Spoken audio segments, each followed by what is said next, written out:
श्रीगणेशाय नमः। श्रीदुर्गादेव्यै नमः। अथ दुर्गा अष्टोत्तरशतनाम स्तोत्रम्। ईश्वर उवाच शतनाम प्रवक्ष्यामि शृणुष्व कमलानने। यस्य प्रसादमात्रेण दुर्गा प्रीता भवेत् सती। ॐ सती साध्वी भवप्रीता भवानी भवमोचनी। आर्या दुर्गा जया चाद्या त्रिनेत्रा शूलधारिणी। पिनाकधारिणी चित्रा चंद्रघंटा महातपाः। मनोबुद्धिरहंकारा चित्तरूपा चिताचितिः। सर्वमंत्रमयी सत्ता सत्यानंदस्वरूपिणी। अनंता भाविनी भाव्या भव्या भव्या सदा गतिः। सांभवी देवमाता च चिंतारत्नप्रिया सदा। सर्वविद्या दक्षकन्या दक्षयज्ञविनाशिनी। अपर्णानेकवर्णा च पाटला पाटलावती। पट्टांबरपरिधाना कलमंजीररंजिनी। अमेयविक्रमा क्रूरा सुंदरी सुरसुंदरी। वनदुर्गा च मातंगी मतंगमुनिपूजिता।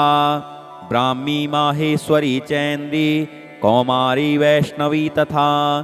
चामुंडा चैव वाराही लक्ष्मीश्च पुरुषाकृतिः। विमलोत्कर्षिणी ज्ञाना क्रिया नित्या च बुद्धिदा। बहुला बहुलप्रेमा सर्ववाहन वाहना। निशुम्भ शुम्भ हननी महिषासुरमर्दिनी। मधुकैटभहन्त्री च चण्डमुण्ड विनाशिनी। सर्वासुरविनाशा च सर्वदानवघातिनी। सर्वशास्त्रमयी सत्या सर्वास्त्रधारिणी तथा। अनेकशस्त्रहस्ता च अनेकास्त्रधारिणी। कुमारी चैककन्या च कैशोरी युवती यति। अप्रौढा चैव प्रौढा च वृद्धमाता बलप्रदा। महोदरी मुक्तकेशी घोररूपा महाबला। अग्निज्वाला रौद्रमुखी कालरात्रिस्तपस्विनी। नारायणी भद्रकाली विष्णुमाया जलोदरी। शिवदूती कराली च अनंता परमेश्वरी। कात्यायनी च सावित्री प्रत्यक्षा ब्रह्मवादिनी।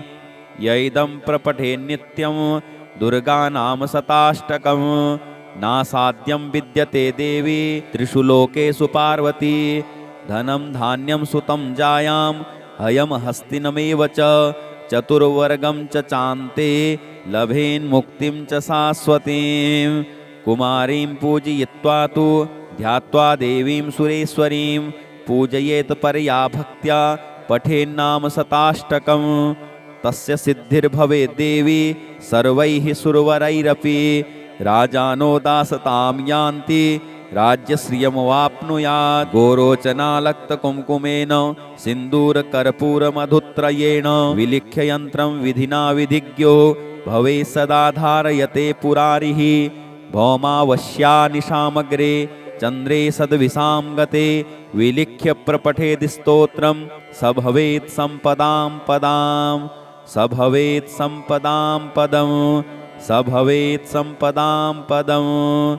इति श्री विश्वसारतन्त्रे दुर्गाष्टोत्तरशतनाम स्तोत्रम्। श्री दुर्गार्पणमस्तु। ओम।